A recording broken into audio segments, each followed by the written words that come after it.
અમદાવાદમાં અવિરત વરસાદને કારણે ખેતરો તળાવ બન્યા છે। અનંત નેશનલ યુનિવર્સિટી પાછળના વિસ્તારોમાં પાણી ભરાયા। પાણી ભરાવાના આકાશી દ્રશ્યો સામે આવ્યા છે। ગુમાથી મણિપુરને જોડતા રોડની આજુબાજુના ખેતરો જળમગ્ન થયા છે। સંસ્કારધામ પાછળ આવેલ ઓડાનું નવનિયુક્ત તળાવ પણ છલકાયું છે। અનંત નેશનલ યુનિવર્સિટી પાછળના તમામ રસ્તાઓ પાણીમાં ડૂબ્યા હોય તે પ્રકારના દ્રશ્યો જુઓ। આકાશી દ્રશ્યો પરથી અંદાજ લગાવી શકાય કે અમદાવાદની સ્થિતિ શું છે।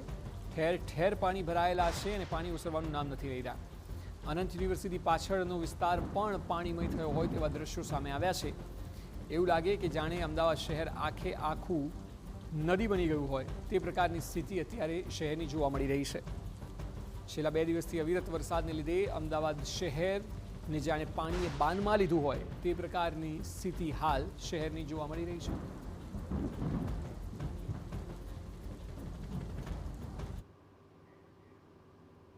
અમદાવાદમાં વરસાદે 20 વર્ષનો રેકોર્ડ તોડ્યો છે। બોપલમાં ઐતિહાસિક 20 ઇંચ જેટલો વરસાદ વરસ્યો। બીજા નંબરે દક્ષિણ પશ્ચિમ ઝોનમાં 519 mm વરસાદ ખાબક્યો। શંકર ભુવનની ચાલીમાંથી 200 લોકોનું સ્થળાંતર કરવામાં આવ્યું। 107 પંપોથી શહેરભરમાં પાણી નિકાલની કામગીરી અત્યારે હાથ ધરાઈ છે। 173 ઝાડ પડવાની ફરિયાદો મળતા તંત્રની ટીમોમાં દોડધામ મચી ગઈ છે। આરોગ્ય વિભાગે 76,000 ક્લોરીનનું વિતરણ કર્યું છે। સફાઈની ટીમે 576 સ્થળો પરથી 270 મેટ્રિક ટન કચરો હટાવ્યો છે।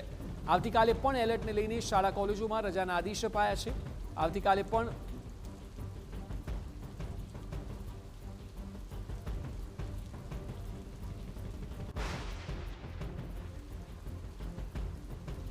તો આજે રજાના આદેશ અપાયા છે। આજે પણ વર્ક ફ્રોમ હોમ થાય તેવી અપીલ કરવામાં આવી છે, કારણ કે આજે શનિવાર છે। આવતીકાલે તો રવિવારની રજા હોય જ, એટલે આજે જો વર્ક ફ્રોમ હોમ થાય તો આવતીકાલનો દિવસ એટલે 2 દિવસ પણ લોકો ઘરે રહે અને એટલું જોખમ ઓછું સર્જાય।